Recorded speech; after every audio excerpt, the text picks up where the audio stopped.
രാവിലെ ഉറക്കം എണീക്കുമ്പോഴേ തുടങ്ങും. 11 മണിയായി, ഇതുവരെ അവൻ എണീച്ചിട്ടില്ല. പിന്നെ ഇവനൊക്കെ എണീച്ചിട്ടും വല്ല കാര്യമൊന്നുമില്ല.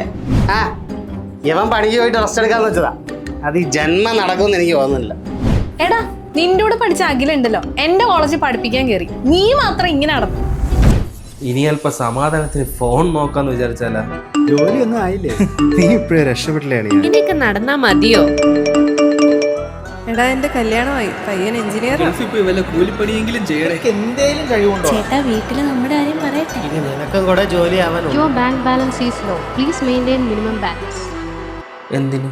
എന്റെ അപ്പൂപ്പൻ പോലും ഇപ്പൊ എന്നെ കളിയാക്കാൻ തുടങ്ങി. മോനെ ജോലി എന്തായി? മോനെ ഇവിടെ. അപ്പൂപ്പനാ? നിനക്ക് ജോലിയില്ലാത്തോണ്ട് ഇവിടെ ആത്മാക്കളുടെ ഇടയിൽ പോലും എനിക്കൊരു വിലയില്ല. അത് നിന്റെ അപ്പവും മരിച്ചുപോയില്ലേ? മരിച്ചുപോയി. പക്ഷെ മരിച്ചുപോയി അപ്പൂപ്പം വരെ പറയാനായിട്ട് എനിക്ക് തോന്നി തുടങ്ങിയാളിയാ.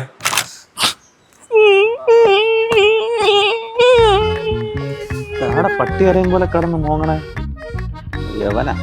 അളിയ, നീ വിഷമിക്കാതെ. നിനക്കിപ്പോ ആവശ്യം എന്തെന്നറിയാമോ? സ്കിൽസ് ആണ്. കിഴങ്ങ് നിന്നവനെ എനിക്കറിയാം. എനിക്കിപ്പോ സ്കില്ലാണ് വേണ്ടതെന്ന്.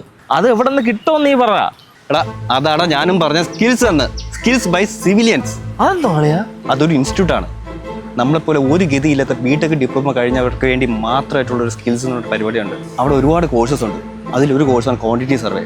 ക്വാണ്ടിറ്റി സർവേ പഠിച്ചു കഴിഞ്ഞാൽ നമുക്ക് ക്വാണ്ടിറ്റി സർവേയർ ആവാം, കോസ്റ്റ് എസ്റ്റിമേറ്റർ ആവാം, ഈവൻ പ്രോജക്ട് മാനേജർ വരെ ആവടാ. ഇന്ത്യയിൽ മാത്രമല്ലടാ, ഇത് വിദേശത്ത് ഹൈ പേയിങ് ജോബ് സാലറി കിട്ടുന്ന ഒരു കോഴ്സാണിത്. അളിയാ, ഇത് കൊള്ളാളിയാ. കേൾക്കുമ്പോൾ തന്നെ ചാർജ് ആവുന്നു.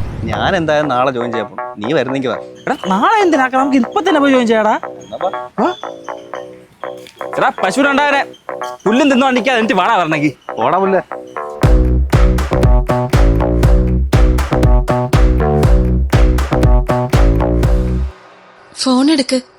ഫോൺ എടുക്കടാ. ഹലോ, ജോലി എപ്പോ ആകും മോനെ? ഇങ്ങനെ അളിയാ, ഞാനും പറഞ്ഞളിയാ.